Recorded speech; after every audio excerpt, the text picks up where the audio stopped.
President Trump is taking on Google over apparent bias, and it all started with a tweet.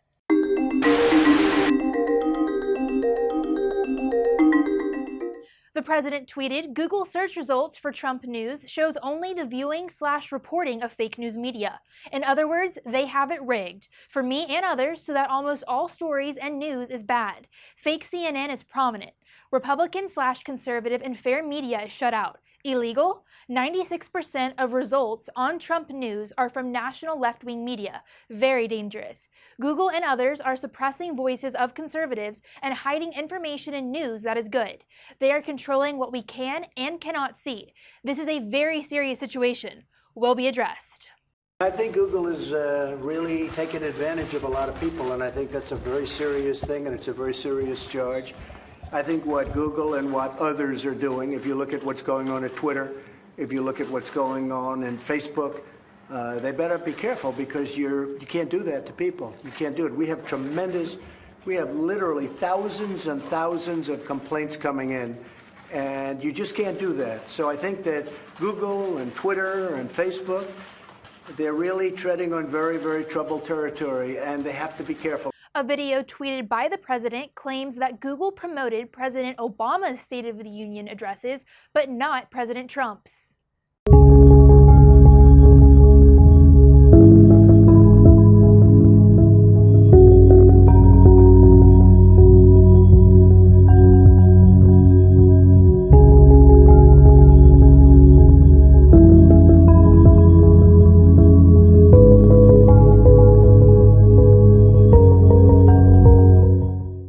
Google responded to the video and said that they did highlight President Trump's State of the Union address on the homepage, but historically do not promote the first address to Congress by a president.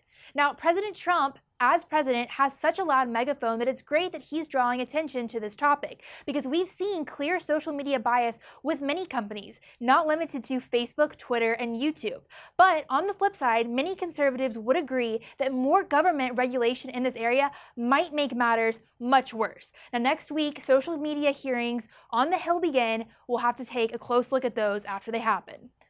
Well, President Trump isn't just going to battle with Google, he's also taking on CNN once again. Clearly, CNN has gotten it wrong several times. Well, I think the reporting of the story got mixed up, and in the course of a criminal investigation, we were not the source of the story. President Trump has had enough and fired back at CNN in a tweet storm, saying, quote, "CNN is being torn apart from within based on their being caught in a major lie and refusing to admit the mistake. Sloppy Carl Bernstein, a man who lives in the past and thinks like a degenerate fool, making up story after story, is being laughed at all over the country. Fake news." CNN did respond to the president saying, quote, "Make no mistake, Mr. President, CNN does not lie. We report the news, and we report when people in power tell lies.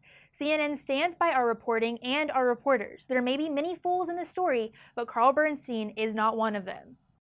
Now, in the past, what we've seen with CNN is that they have made many errors on many different stories. And what really kind of irks people, including President Trump, is that they refuse to correct the record. Most recently, we've seen this with Lanny Davis trying to be an anonymous source, but was he actually involving his client, Michael Cohen? Now, from the beginning of his administration, President Trump has had a contentious relationship with the media, especially with CNN. But President Trump's goal is to make the forgotten men and women of this country not forgotten anymore. So is there a problem with him defending them, with him trying to combat the fake news media that has been against him since he was even elected as president? We'll find out. Well, you heard it here, the biggest media misses of the week. Thanks for watching, and be sure to follow us on Facebook, subscribe to our YouTube channel, and send us your media misses at MediaMisses@dailysignal.com.